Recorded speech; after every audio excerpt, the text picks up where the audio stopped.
Thanks so much, Pete.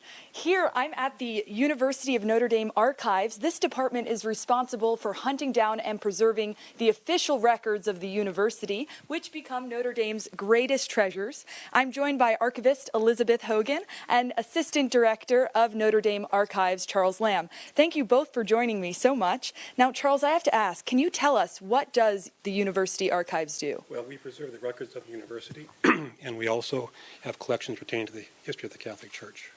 That's great. And Elizabeth, I know you're a 1999 Notre Dame alumna.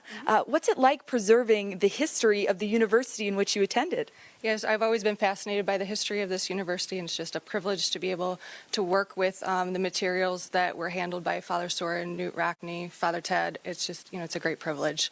There's a lot of history there. So I know you have some archives to show us, so I'll let you go at it.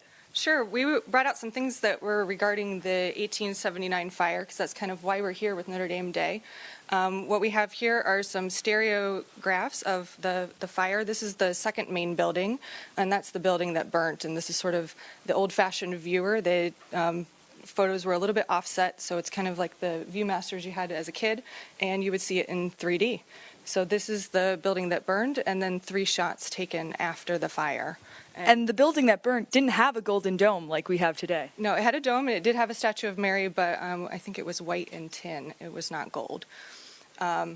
So after the fire, as we know, Father Soren wasn't here. He was on his way over to France. He traveled over to Europe pretty much, we think about every year. So we talk about Father Ted never being here. Father Soren's sort of the same way, meeting with clergy and popes and all kinds of people back in France. So he was in Montreal, and we sent a Notre Dame staff member, Professor Edwards, to go get him, and he came back here on Sunday, April 27th. And so we have some appeals that he wrote. This one is one that went into newspapers across the country, just saying what happened, how devastating it was, and we need to rebuild. And here is sort of the same thing, but it's in French. He was sending this around to his contacts over in France, because obviously the congregation was still based out of France. So this one's in English, this one's in French. Yes. And actually on the flip side of this one, it's pretty interesting, because there is an engraving of campus afterwards. Fortunately, the basilica was saved. So we have a whole bunch of other things, some broadsides and ledger books, scholastic.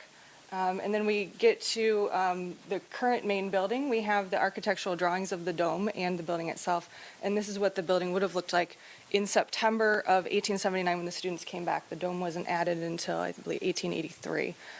So it was quite a while afterwards. But, Notre Dame Day today is a great thing, and we hope that you can have a vote for the Notre Dame Archives. There's a lot of great organizations out there, but we know that the Notre Dame family loves its history and tradition, and that's what we're trying to do up here. The money raised for Notre Dame Day will help us buy archival supplies and to digitize more of our collections and make them accessible online. Great. Thank you so much for joining me, Elizabeth, Charles. Thanks. Now we're going to head to our social media lounge to check in. Hey, guys.